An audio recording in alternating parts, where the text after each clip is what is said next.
All right, welcome to another episode of Mr. Biz Radio with me, Mr. Biz Ken Wentworth. And this week we're going to talk about something.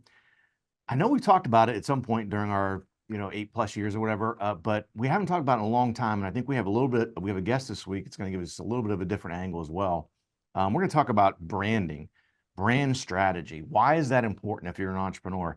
And I know a lot of people right now are like, I'm not going to listen to this. This is not for me. You need to listen to this. This is extremely important. And I learned this, I'll just tell you real quick. I learned this, thankfully, a long time ago, and it was related to the Mr. Biz brand and how that all came about and, all that kind of stuff. And absolutely critically important. And even if you're running a plumbing company, you go, I'm a plumber, I don't need to have a brand strategy. You do, because that's one of those things that can set you apart from other plumbers, right? Wherever you're at, there's probably, I don't know, 50 other plumbers that are around where you are. How do you stand out above those other 50 plumbers? How are you recognized? How are you seen as the expert in plumbing in your area, as an example? And there's a bunch of different ways to do that, easy ways. I'm very curious to hear our guest this week, her take on some of those things. And that's why I'm really looking forward to our guest this week is Asia Dore. She is a brand strategist on a mission to simplify and revolutionize the concept of branding so every entrepreneur can take full advantage of it to grow their business. Using her signature strategy, AUDACITY Method, she helped hundreds of business owners build effective and profitable brands that empower them to leverage their unique expertise. Asia, welcome to Mr. Biz Radio. Thank you, Ken. I'm really excited to talk to you today. Also, you have like the best intro music ever. It's such a dance party every time. I appreciate that. That's producer Alan. Producer Alan made that happen. Producer It's funny when Alan. we've changed it a couple of times over the years, but he'll usually ask me like, "Hey, what do you want?" I'm like, "Hey, you're the expert here. I'm just a dum dum that comes up, shows up and talks. You know the stuff way better than me." So that I give full credit to him on that. But Asia, before we start diving into some of this branding strategy and these things we're going to talk about, if you would tell us a little bit about your entrepreneurial journey. It is really not a very glamorous story. I kind of became an entrepreneur by accident, as I feel like a lot of us do when we Yeah. follow our curiosities and passions. I started my business originally in 2014 as a photographer, and I sort of made my way through all of the industries, all of the niches within photography. I wound up at brand photography, which was so fun because I was still working with clients, but it was other entrepreneurs. So I felt like we were able to connect on just a little deeper level. And as I worked with more and more of them, even though I was working with really brilliant experts, some product makers, they were making really high quality products, like they knew what they were doing. They were really good at it. But when I asked them when preparing for our shoot to describe their brand to me, explain their brand to me, they had no idea what to say. They would say things like, oh, well, it's, blues and greens. I'm like, that's not a brand. Those are just colors. So I realized that the strategy piece needed to be a really important part of my work as a photographer, because if I wanted to create images that represented a brand, represented a feeling, we had to actually know what those feelings were. So over time, the strategy piece got deeper and deeper within my work as a photographer. And then in 2020-ish, I really kind of burnt out from the photography at that point. It's also just really hard on the body. And I was just like, this isn't working for me anymore. But I also realized that the strategy piece of what I was doing was really exciting to me, almost more so than the photography part. So in 2020, I decided I'm just going to drop the photography and strictly focus on the strategy and see what happens there. And it just kind of stuck. Excellent. Well, so I mean, honestly, your story and that journey, a lot of times when we have people on, it's like some huge cataclysmic change, right? I think you going from being in photography is a lot about branding. I mean, at least it can be. And I think, frankly, if you have a good branding photographer, it should be someone who's really, really good in that space as well. So and the other thing you mentioned, I just have to touch on this. So I've got a really good friend of mine who's in as a photographer and has been a photographer for, I don't know, gosh, probably 25 years. And we had this conversation probably, 10 years ago when he mentioned to me how physical being a photographer is. And I got to be honest with you, I'll fall on the sword here. I laughed at him. I'm like, you're clicking a button, dude. You're clicking, it's not, how's that physical? That's not physical at all. That's like a desk job. And he's like, have you been on a photo shoot with me? And he's shot me a few times. And as I thought back, I'm like, oh, you know what? I didn't really even think about that. And he's like, yeah, I'm doing that 8 or 10, 12 hours a day sometimes for different people, different locations. I'm making sure I'm getting this great shot. So I'm climbing up here and I'm hanging off the edge and all this other stuff. And I really hadn't thought about it before. But so it's funny that you mentioned that, that the physical nature of that also was starting to kind of wear you down a little bit. Like, gosh, I don't really enjoy that part of it. And I think a lot of people don't even consider that photography could be physical. It's true. Anything for the shot. Anything for the shot. And so much squatting, like so much squatting. Yeah. So yeah, when you do it, for 10 hours a day, it kind of starts to wear you down a little bit. Yeah. Yeah. So it's interesting that he brought that up. And I literally, like I said, I laughed. I'm like, how is you're doing this all day? That's not physical, for crying out loud. Oh, does your index finger get tired? Right. But so no, I was getting back to, a lot of times we'll have folks on that made some just crazy change. We had someone who was on recently that became an author and a speaker that was in pharmaceutical sales, like went from pharmaceutical sales for like 20 years of her career to all of a sudden said, I don't like doing this anymore. I'm going to do something different. And then just completely shifted. Whereas yours, it seems like was something very complementary to what you had been doing. It felt like a very natural progression. It was difficult to admit to myself that I wanted something different. I mean, I had built my entire business on the service of photography. So making the intentional choice to pivot, I mean, it took me like over a year to fully commit to it because I felt like I was abandoning not only the progress that I'd made and what I had built and created, but also like a part of myself. Like I was a photographer. That was a huge part of my identity.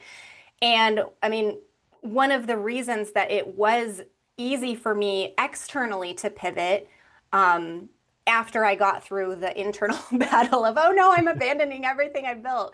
One of the things that made it so simple for me was because over the previous years, I hadn't just been building a business, I had been building a brand.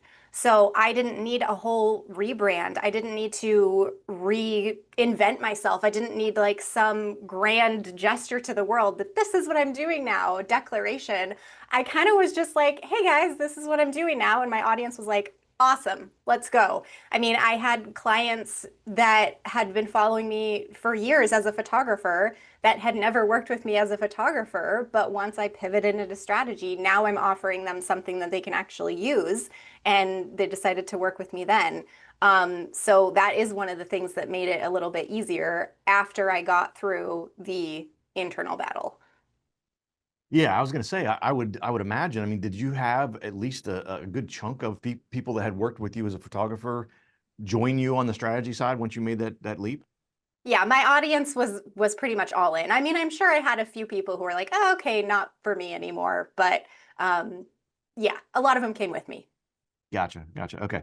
Guys, we're going to hit a break here. We're going to talk a little bit more about brand strategy, number one. We're going to talk about why it's important and why maybe some of your brilliance might not be just shining through just right now. It's not translating yet, and how to do that and how to become an expert in your space. All right, welcome back to the show. And again, talking with Asia Dore this week. You can find out more. I should have mentioned this earlier. We'll put this in the show notes as well, but asiadore.com. It's Asia, like the continent, DORE.com. You can also follow her on YouTube, on Facebook, and of course, on the gram. So Asia, let's talk a little bit more, delve into, so you made the pivot, you went from photography into brand strategy. So let me just ask the dumb guy question. Why is brand strategy so important for entrepreneurs? Let me start with the basics. Okay. Let's just talk about what a brand is, right? Your brand is just your reputation. It's literally just how people feel about you. It's the little spot that you take up in their brain. So your branding is everything that you put out into the world, everything you broadcast that helps shape that reputation. And it might feel like you're in control of your brand because it's your brand, but really your brand is dictated by your audience, right? It's dictated by your ideal clients. But that doesn't mean you are totally out of control, because that's where your brand strategy comes in, which is essentially your plan for bridging the gap between what you want your brand to be and what it actually is. So that's what essentially what a brand strategy is. The reason that it's important, especially for entrepreneurs and business owners who are not just here to make a profit, but they really care deeply about their work. They care deeply about using a very particular skill set in a very particular way for a specific type of client. That's what brings them fulfillment, that brings them meaning.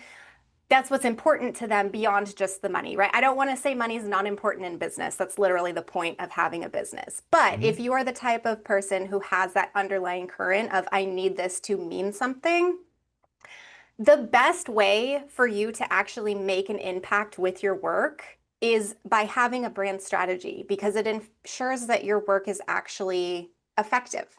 It means that you are utilizing your skill set in the way that you actually should be, right? Efficiently. It means that you are sending a message to the right people, the people who are actually going to care about your skill set, who are actually going to care about how you can help them. And it's going to attract them to you because you're the one saying, hi, this is me. This is what I do. This is why you should care about it. This is the problem that I can solve. Here's how your life is going to be better after working with me.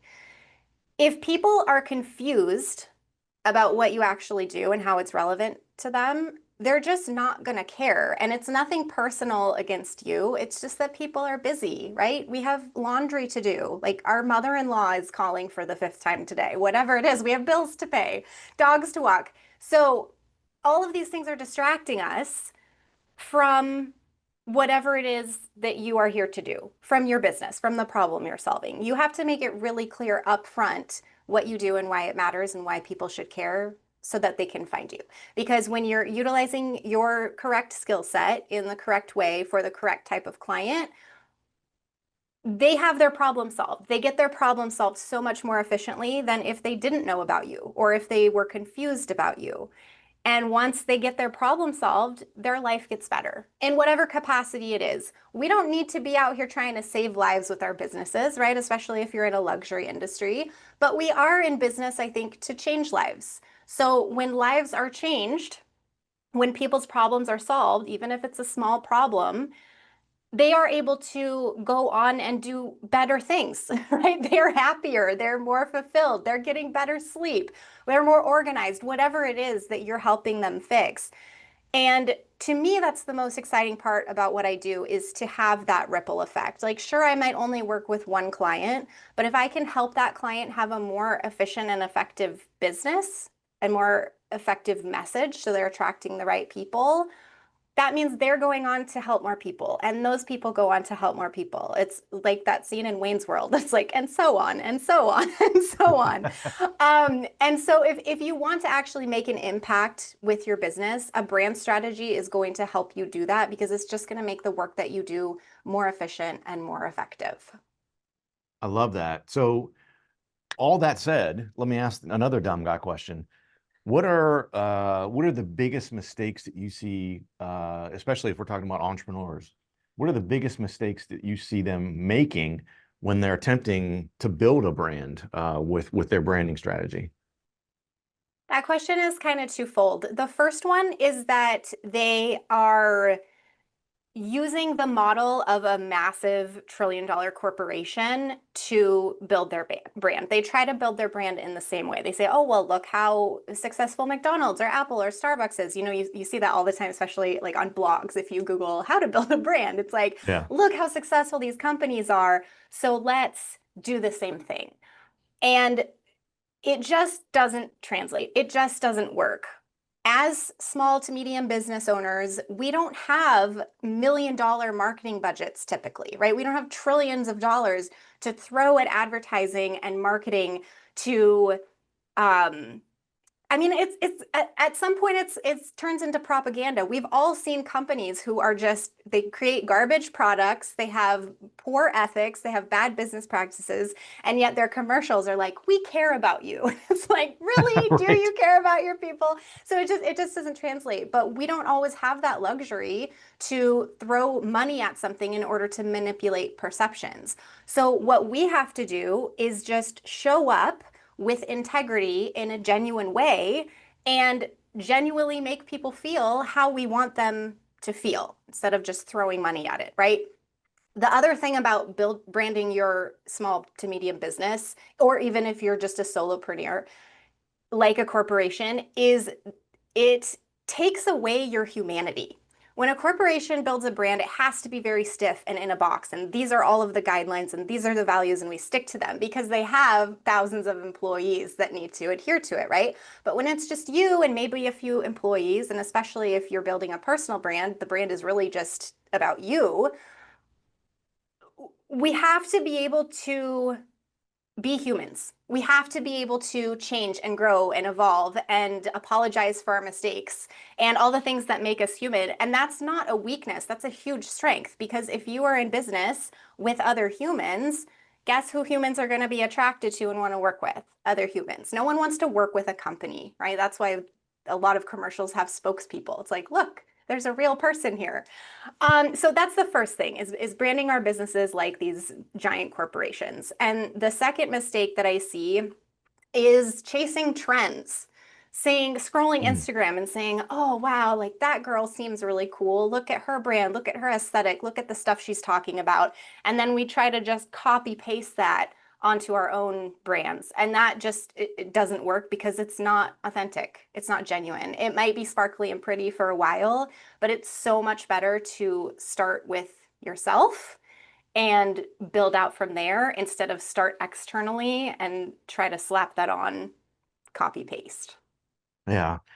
It's funny. I guess I did a little bit of the latter, but maybe not to the extent you're talking about. So not like a trend, like, oh, wear this or do that. It was more so some of the people that I was following on social media that I admired. And two of them are Sarah Blakely, who started Spanx, and her husband, Jesse Itzler. And one of the things I really enjoyed about following them on social media and that I adopted sort of into my social media and content creation was they shared so much of their personal lives. And I was always hesitant of that because I don't want creepy people and, I've got kids and a family and all that stuff. And so I wanted to kind of keep a distance. And I crossed the line a little bit too far at one point. I will talk about that in the next segment. But so I did actually tap into a trend there. But guys, come back after the break here. We're going to talk about more about how to become known as an expert in your space. All right, welcome back to the show. We've only got one segment left. I got a lot of stuff I want to get through and pick Asia's brain on. Again, you can find out more on her website, asiadore.com. That's DORE.com. Also follow her on YouTube, Facebook, and Instagram. So Asia, you had mentioned, not just following the latest trends. And I think I understand what you meant, like not just like some, oh, foo-foo thing or some catchphrase that's, happens to be hot right now or whatever. But as I was talking about at the end of the last segment, I began sharing more about my personal life because one of the things you even mentioned this is the authenticity. And I got instant feedback from the audience of, oh my gosh, that's so funny. And the engagement was so much higher because again, I did a video. I had committed to do 100 videos in 5 months. I want to do 20 minute videos, live videos a month for 5 months. Well, at one point, real quick version of it is I went outside and I'm like, crap, I got to do my video today. I went outside. My wife was making dinner. I went out on the deck and it was windy. And so I thought ahead and I had my lav mic plugged into the bottom of my phone. And I'm sorry, I didn't have plugged in the bottom of my phone, but I didn't realize that. So I had the lav mic on like this one. And I do this video and I'm like halfway through it. And I look down and the wire from the mic is like hitting my leg, and it was in summer. So it was tapping my leg. And I'm like, is that a bug? And I literally reached down and pick it up. And I'm like, well, guys, this is what happens when you go live. Sometimes you make mistakes. I said, I hope you guys could hear the first 3 minutes of what I just told you, because this will be much better. Boop, and I plugged it in.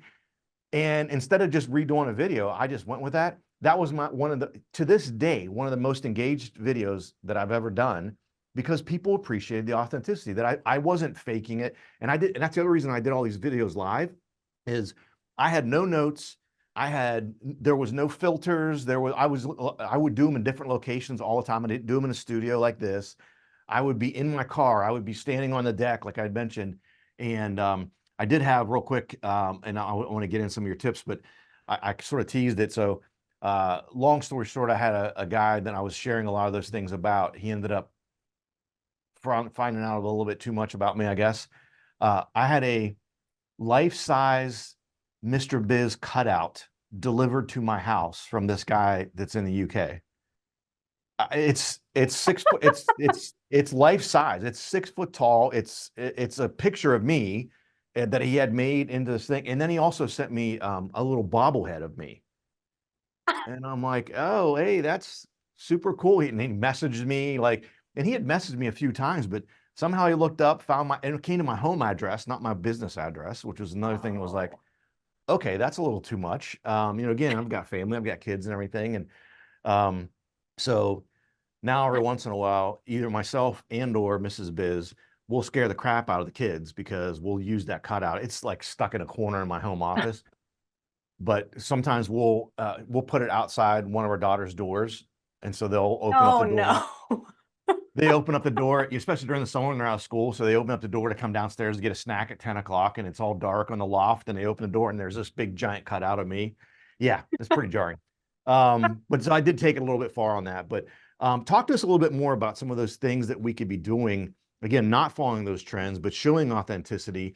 And again, I guess if you could frame it in the mind of what I'd mentioned clear at the outset of the show, like I'm Paul the plumber. I have a plumbing company. I don't need to have a brand strategy. Like I'm just a plumber. I'm really good at plumbing. So why do I need to have a brand strategy?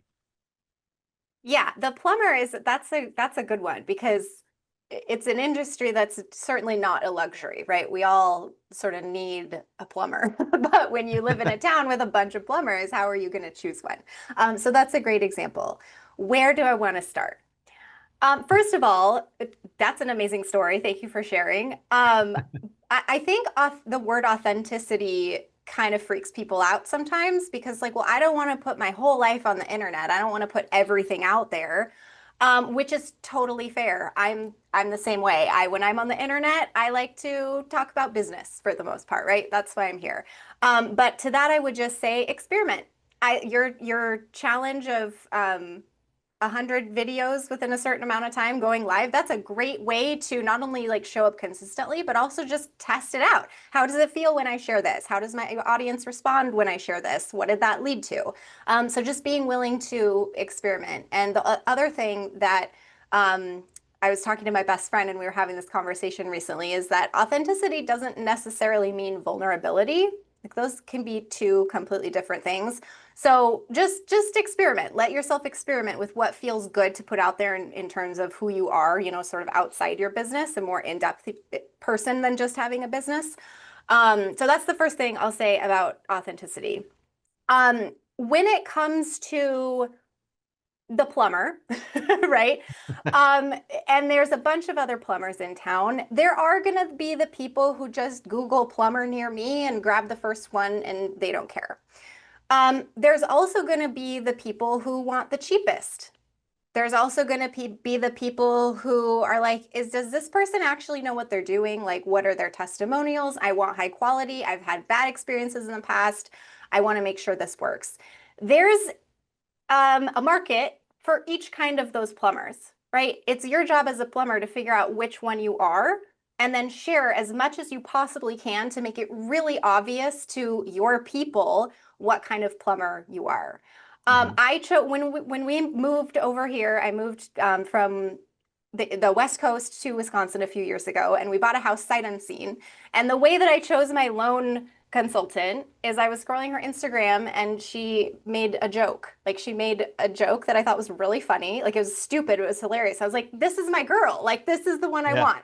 So it's those little things that can offer connection, but also hey, I know what I'm doing, or hey, I guarantee I'll be the cheapest. Whatever it is, double down on that thing because there is a market for it. But your people aren't going to be able to find you unless you broadcast that. So they're just not. Um, the other thing that I will say is if we're not talking plumber, if we're talking more experts, if we're talking more service Mhm. providers who are sort of transitioning into thought leaders, which are typically the clients that I work with, Uh-huh. it's not about figuring out the one thing that sets you apart from everybody else. It's never about one thing. It's not like, oh, I'm a great communicator. I'm really friendly. I have great customer service. It's never one thing. It's the combination of all the things that make you great at what you do, packaged up in a way that mean one thing to your ideal client. And Okay. that's very simple, but it's not easy. So there's four things, well, five things that you can do to start building a brand that's going to attract the right people to you. The first thing is you have to figure out exactly what you do. And I know that's tough if you're multi-passionate or you help people in a lot of different ways, but it's your responsibility to make it really obvious what the thing is that you actually are delivering to people, the actual solution that you're providing to their problem. The second thing you need to figure out is who exactly are you doing this for? And I am talking about your ideal client, and I'm really sorry because I know there's people listening who are like, do not make me do another ideal client avatar worksheet. I'm not doing it. No. But the truth is, like, you can't sell to someone, you can't market and sell to someone if you don't know who they are. So it's less Yeah. about demographics, more about psychographics, less about who they are and more about who they want to be. The third thing is you need to know how you do what you do differently than everybody else in your industry. And your how is typically your signature framework or method. And the fourth thing you need to know is why it matters. Like, why the hell does it matter in the grand scheme of the entire world, right? Zoom out beyond just the clients you're helping. And Hmm. then the last thing is that you have to go talk about it. Like, it's one thing to have a brand strategy, it's a completely another to actually go use it. Go share your message over and over again until you're absolutely sick of it and bored of it, and then share it again, because that's the only way that the people who are your people are going to be able to find you and hire you. Yeah. I love it. I love it. And the latter is, content. You got to put out content, whether you like it or not, whether you don't want to be in front of the camera or not, unfortunately. Asia, we're out of time here, but I really appreciate you coming on the show. Thank you for having me. This was a fantastic conversation, and it was an honor to be here. You have some great guests, so I'm excited to be one of them. Yeah, I appreciate that. Guys, thanks for watching. Thanks for listening. And have a fantastic rest of your week. And don't forget, as always, cash flow is king.